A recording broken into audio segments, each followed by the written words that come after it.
দেখে মনে হতে পারে বলিউড কিংবা হলিউডের কোনো নায়িকা, তবে তিনি আসলে বাংলাদেশি অভিনেত্রী রুনা খান। রুনা খান নিজেকে অবিশ্বাস্যভাবে বদলে ফেলেছেন। 2009 সালে তার বিয়ে হয়। বিয়ের সময় ওজন ছিল 56 কেজি। বিয়ের পরের বছরে মেয়ে রাজেশ্বরীর জন্ম হয়। এরপর তার ওজন বেড়ে 95 কেজিতে থাকে। সন্তান জন্মের 1 বছর পর মানে 2011 সাল থেকে ওজন কমানোর মিশন শুরু হয়, কিন্তু কোনোভাবেই পারছিলেন না। এক পর্যায়ে ওজন গিয়ে ঠেকে 105 কেজি পর্যন্ত। হতাশা, মানসিক অবসাদ সহ নানা সমস্যা পেয়ে বসে তাকে। এরপর প্রায় 40 কেজি ওজন ছড়িয়ে ফেলে রুনা খান। কিন্তু কিভাবে?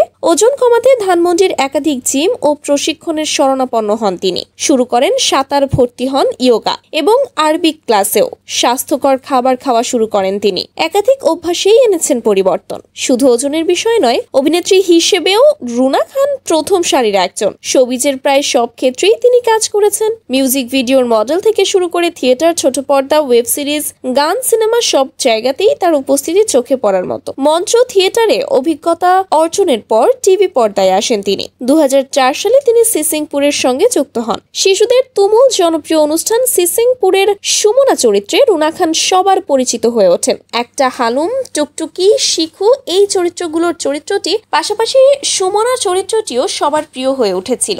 এরপর বিজ্ঞাপনে কাজ করে পরিচিতি পান তিনি। বিজ্ঞাপনের মুগ্ধতা ছড়ানোর পর নাট্যাঙ্গনেও নিজের জায়গা করে নেন তিনি। রুনা খানের উল্লেখযোগ্য নাটকের মধ্যে লাল অপরাজিতা, দেয়াল আলমারি, প্রতিহরণ, বাহাদুর ডাক্তার, জলছবি, ঘোর অন্যতম। নাট্য জগতের সফলতার পর চলচ্চিত্রে অভিষেক হয় 2017 সালে। 1 বছরে মুক্তি পায় 3টি সিনেমা। সিনেমায় তিনি খুব বেছেই কাজ করেন। তৌকির আহমেদ পরিচালিত হালদা, বদরুল আনাম, সৌদি পরিচালিত গহীন বালুচর, সাজিদুল আউয়াল পরিচালিত ছিটকিনি সিনেমায় রুনা খানকে দেখা গেছে। শাপলুডু সিনেমায় স্বল্প উপস্থিতিতে আলো কেড়ে নিয়েছিলেন রুনা। হালদা সিনেমায় জয়ী চরিত্রে অভিনয়ের জন্য তিনি শ্রেষ্ঠ পার্শ্ব অভিনেত্রী হিসেবে জাতীয় চলচ্চিত্র পুরস্কার পেয়েছেন। এছাড়া মেরিল, প্রথম আলো, বাদশা সহ বিভিন্ন প্রতিষ্ঠান থেকে সম্মাননা অর্জন করেছেন তিনি। কাজের অনুপাতের পুরস্কারের ঝুলি যেন তার ভারী বেশি। রুনা খানকে দেখা গেছে ধারাবাহিক নাটক ফ্যামিলি ক্রাইসিসে। অসম্ভব জনপ্রিয় হওয়ায় মোহাম্মদ মোস্তফা কামাল রাজের পরিচালনায় টানা 21 মাস ধরে চলা 182 পর্বের ফ্যামিলি ক্রাইসিস নাটকে তিনি